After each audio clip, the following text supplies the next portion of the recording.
உண்டாவதாக. ஆண்டவரும் இரட்சகருமான இயேசு கிறிஸ்துவின் நாமத்தில் உங்கள் யாவருக்கும் என் அன்பின் வாழ்த்துக்களை தெரிவித்துக் கொள்கிறேன்.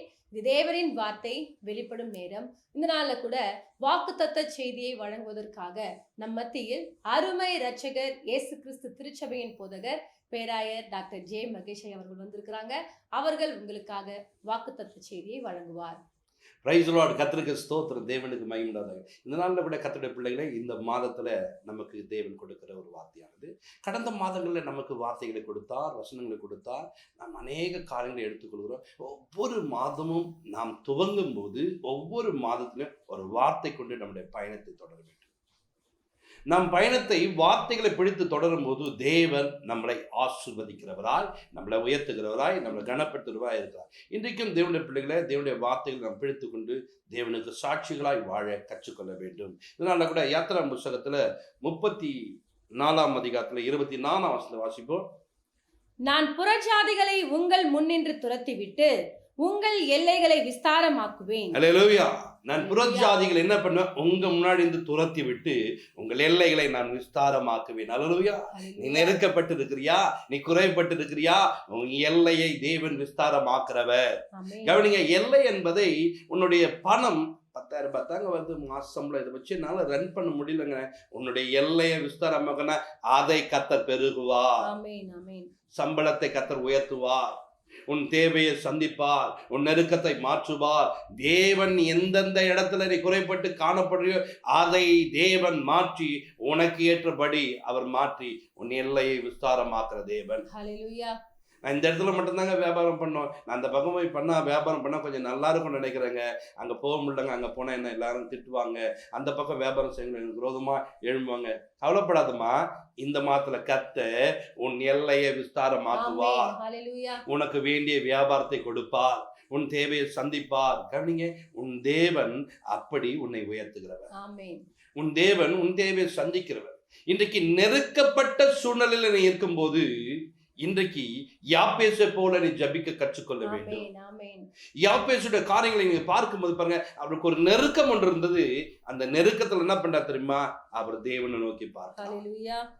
இன்றைக்கு நெருக்கப்படுகிற நேரங்கள்ல அவங்க கிட்ட போலாமா, இவங்க கிட்ட போலாமா, இதை செய்யலாமா, சாரு கிட்ட என்ன பண்ணலாம், அப்படியே பணிஞ்சு கொடுத்து அவங்களுக்கு ஏற்ற மாதிரி வேலை செஞ்சா நம்மளுக்கு சம்பளம் இல்லைங்க.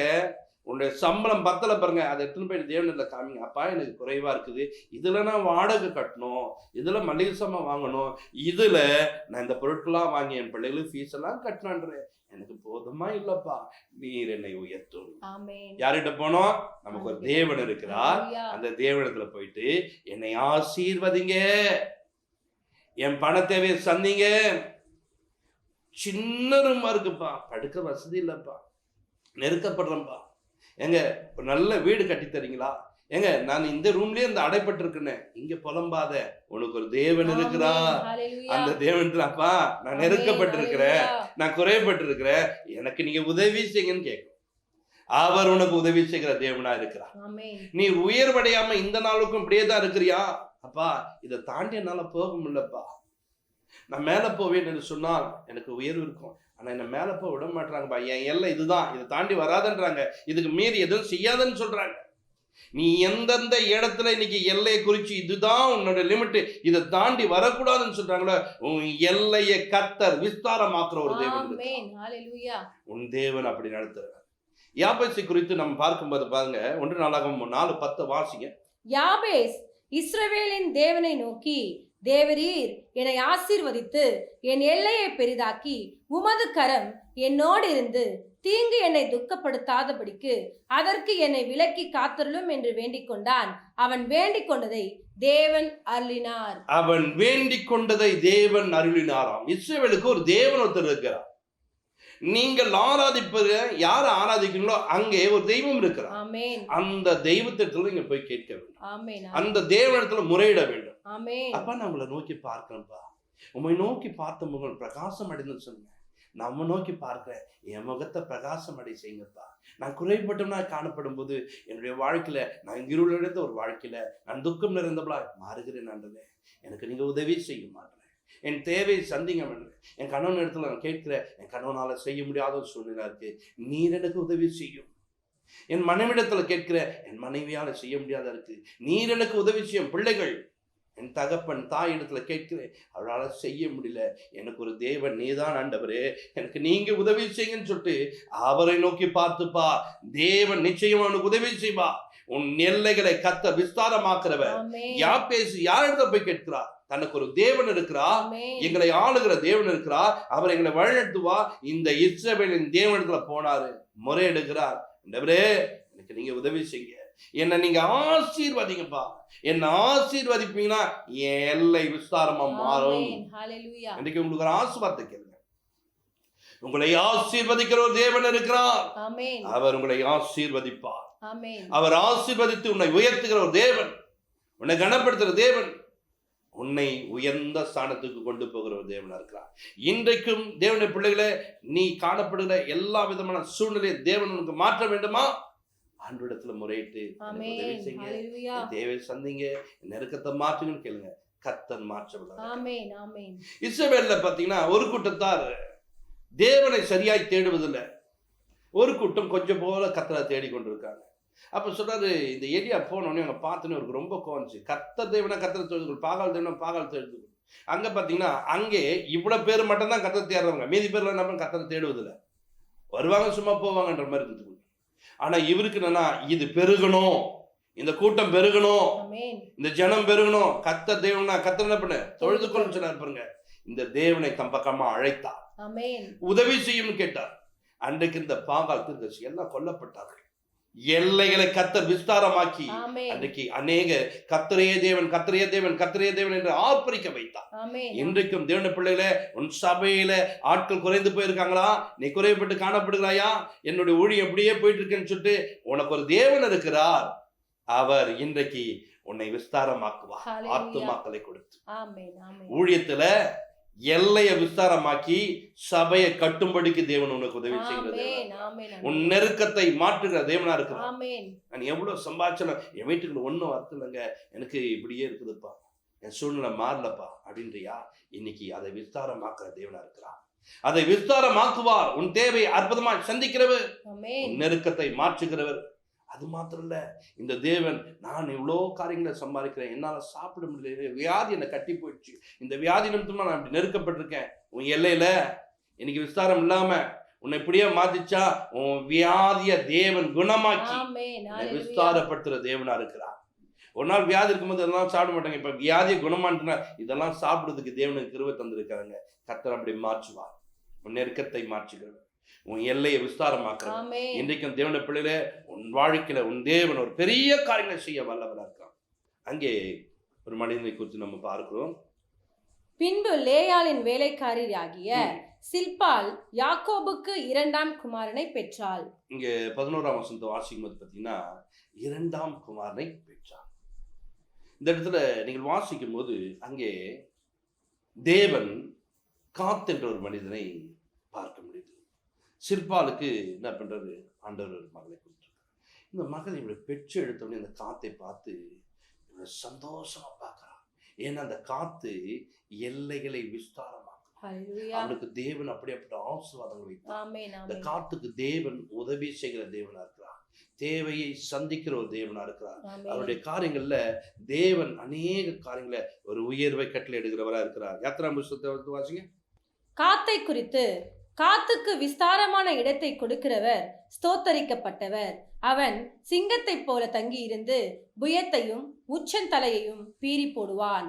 கவனிங்க, இந்த காத்தை குறித்து தேவன் என்ன சொல்றா, அவன் சிங்கத்தை போல, அவனுக்கு விஸ்தாரமான இடம் மாத்திரம், அவன் சிங்கத்தை போல அவனுக்கு ஆண்டவன் என்ன பண்றது, ஆசீர்வாதத்தை கொடுக்கிறார். அவன் சிங்கத்தை போல பீறி போடுவான். அவன் கிட்ட பாருங்க ஒரு காரியங்கள் வருமானால் அவன் கிட்ட இருக்கிறத ஒன்ன கூட இழக்க மாட்டான். அவன் அப்படியாப்பட்ட பலசாலியா காணப்படுறான். அப்படியாப்பட்ட பலசாலி கூட தேவன் ஒரு பெரிய காரியங்களை செய்கிறவரா இருக்கிறான். அவன் சிங்கத்தை போல காணப்படுகிறான். அது மாத்திரம் இல்ல, அந்த வசனத்துல வாசிக்கும் போது, அது கீழ் வசனத்தை வாசிக்கும் போது 21 வாசிக்கும் போது பாருங்க, அவன் தனக்கான முதல் இடத்தை பார்த்து கொண்டான்.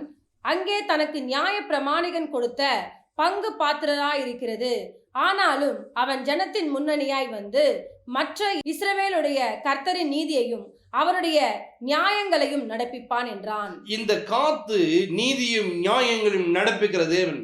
கவனிங்க, இந்த தேவனுடைய காரியங்களை செய்யக்கூடிய ஒரு மனிதனாய் இருப்பான் என்று வேதம் சொல்லியிருக்கு. இந்த காத்து என்ன பண்ணுனா, அவனுக்கு வேண்டியதை முதலாவது பார்த்து கொண்டு அதை ஆண்டவரிடத்தில் சொல்லி ஜெபிக்கிறான். ஆண்டவரே, எனக்கு நீங்க இதை தாரும் ஆண்டவரே, என்னுடைய ஆடு மாடுகளை நான் மேய்ப்பதற்கு இந்த இடம் எனக்கு விஸ்தாரமாய் வேண்டும், இந்த இடத்தை எனக்கு தாரும் என்று கேட்கும் போது தான் 20ஆம் வசனத்துல காத்துக்கு தேவன் அவன் எல்லையை விஸ்தாரமாக்கி கொடுத்தான். காத்துக்கு தேவன் உதவி செய்திருக்கிறாராம்.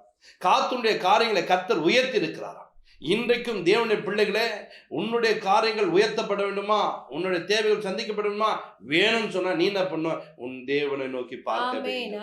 ஆண்டவரே, எனக்கு நீங்க உதவி செய்யுங்க, என் தேவையை சந்திங்க, என் நெருக்கத்தை மாற்றுங்க, என்னுடைய காரியங்களை நீர் எனக்கு உதவி செய்து என்னை ஆசீர்வதிங்கன்னு சொல்லிட்டு கேட்கும் போது தேவன் உங்களை ஆசீர்வதிக்க வல்லவராக. அந்த 20ஆம் வசனத்தை நம்ம வாசிக்கும் போது பாருங்க, காத்தை குறித்து காத்துக்கு விஸ்தாரமான இடத்தை கொடுக்கிறவர் ஸ்தோத்தரிக்கப்பட்டவர். இந்த காத்துக்கு விஸ்தாரமான இடத்தை கொடுக்கிறவர் ஸ்தோத்தரிக்கப்படத்தக்கவர். அவன் சிங்கத்தை போல தங்கி இருந்து, அவன் சாதாரண மனுஷன், சிங்கத்தை போல தங்கி இருந்து புயத்தையும் உச்சன் தலையையும் பீறி போடுவான். அப்படியாப்பட்ட ஒரு மனிதனாய் பலசாலியா வைத்திருக்கிறார். இந்த பலசாலி கர்த்தருடைய நீதியை நடப்பிக்கிறார். இந்த பலசாலி தனக்கு ஒரு இடத்தை பார்த்து தேவனிடத்தில் என்ன பண்றான், எனக்கு இந்த இடம் தான் எனக்கு உண்டானத நான் பார்த்து கொள்ள முடியும், எனக்கு ஒரு இடம் தான் என்னுடைய காரியங்களை நான் நடத்த முடியும். ரொம்ப ஞானம். நீங்க என்ன புத்தகத்துல வாசிக்கும் போது 32:4 வாசிச்சீங்கன்னா, உமது அடியாருக்கு ஆடு மாடுகள் உண்டு, உம்முடைய கண்களில் எங்களுக்கு தயை கிடைத்ததானால். கவனிங்க, உம்முடைய அடியானுக்கு ஆடு மாடுகள் உண்டு. தனக்கு உண்டானதுல எவ்வளவு கவனம் வைத்த ஒரு மனிதனாய். இன்னைக்கு உன் குடும்பத்தை குறித்து நீ கவனம் வைத்தினா உன் எல்லையை கர்த்தர் விஸ்தாரமாக்குவா. உன் சபையை குறித்து நீ கவனம் வைத்தினா உன் எல்லையை கர்த்தர் விஸ்தாரமாக்குவா. உன்னுடைய பிள்ளைகளை குறித்து கவனம் வைத்தினா அதுல விஸ்தாரம். நீ எதுலெல்லாம் குறையப்பட்ட நீ கவனம் வைக்கிறியோ அதை கர்த்தர் விஸ்தாரமாக்கி கொடுக்கிறவர். தேவ பிள்ளைய, இவர் ஆடு மாடுகள் மேல கவனம் வைத்தார், கர்த்தர் அதை விஸ்தாரம். அதுதான் நம்ம அங்க பார்த்துருக்கிறோம். விஸ்தாரமாக்கினாராம். விஸ்தாரமாக்கி கொடுத்த தேவனுக்கு ஸ்தோத்திரம் என்று சொல்லுகிறார்கள். அதுல 26ஆம் வசனத்தை வாசிக்கும் பாருங்க, எங்கள் ஆடு மாடு முதலான எங்களுடைய எல்லா மிருக ஜீவன்களோடும் இங்கே கீலேயாத்தின் பட்டணங்கள் இருப்பார்கள். கவனிங்க, எங்களுக்கு உண்டான காரியங்கள் எல்லாவற்றையும் மறந்து கொண்டு எங்க பிள்ளைகளுக்கு, எங்கள் ஆடு மாடுகளுக்கு எல்லாம் இந்த இடத்துல இருப்போம் என்று சொல்றாங்க. இன்றைக்கும் தேவனுடைய பிள்ளைகளே, அப்படி எவ்வளவு கவனமாய் தன் குடும்பத்து மேல, தன்னுடைய காரியங்கள் மேல, தனக்குண்டான ஜனத்து மேல அவர் கவனம் வைத்தனாலே எல்லையை கர்த்தர் விஸ்தாரம். இன்றைக்கு உன்னுடைய குடும்பத்துல உன்னுடைய காரியங்களை நீ எதர் மேல கவனம் வைக்கிறியோ அதை கர்த்தர் விஸ்தாரமாக்குவார். நீ எல்லையை கர்த்தர் விஸ்தாரமாக்கி உன்னை ஆசீர்வதிக்கிறவர், உன் தேவையை சந்திக்கிறவர், உன் நெருக்கத்தை மாற்றுகிறவர். இன்னைக்கு நெருக்கப்பட்டன்னு சொல்லாத. நெருக்கப்பட்ட யாபேசு தேவனை நோக்கி முறையிட்டார், தேவன் அவருக்கு உதவி செய்தார். இன்னைக்கு உனக்கு உதவி செய்ய அவர் வல்லவராக. ஜெபிப்போம். பரலோக பிதாவே, உமக்கு நாங்கள் நன்றி செலுத்துகிறோம். இப்பொழுதும் தாழ்த்துகிறோம், அர்ப்பணிக்கிறோம். பரிசுத்த ஆவியானவரே, இந்த நாள்ல ஆண்டவரே வந்திருக்கிற பார்க்கிற ஒவ்வொரு பிள்ளைகளுடைய வாழ்க்கையிலும் எல்லைகளை கர்த்தர் விஸ்தாரமாக்கும். நான் நெருக்கப்பட்டிருக்கிறேன், நான் ஒடுக்கப்பட்டிருக்கிறேன், என் சூழ்நிலை மாறிவிட்டது என்று சொல்லுகிற பிள்ளைகளை கர்த்தர் தாமே அவர்களை விசாலமான பாதையில் கர்த்தர் நடத்தும். யாபேஸ் அன்றை கேட்டதுனால நீர் விசாலத்துல வைத்த தேவன், அவருடைய ஜெபத்தை கேட்ட தேவன், அதே தேவனை இன்றைக்கு உதவி செய்து, அன்றைக்கு காத்துக்கு நீர் உதவி செய்து அவர் எல்லை விஸ்தாரமாக்கின தேவன், இன்றைக்கு தடைகளை நீக்கி போடுகிற தேவனாகிய கர்த்தர் தாமே எல்லைகளை விஸ்தாரமாக்கப்படுவதற்காக நன்றி சொல்லுவோம். ஆசீர்வதியும் பெரிய காட்சி இயேசு கிறிஸ்து ஜெபத்திற்கு நல்ல பிதாவே, ஆமென்.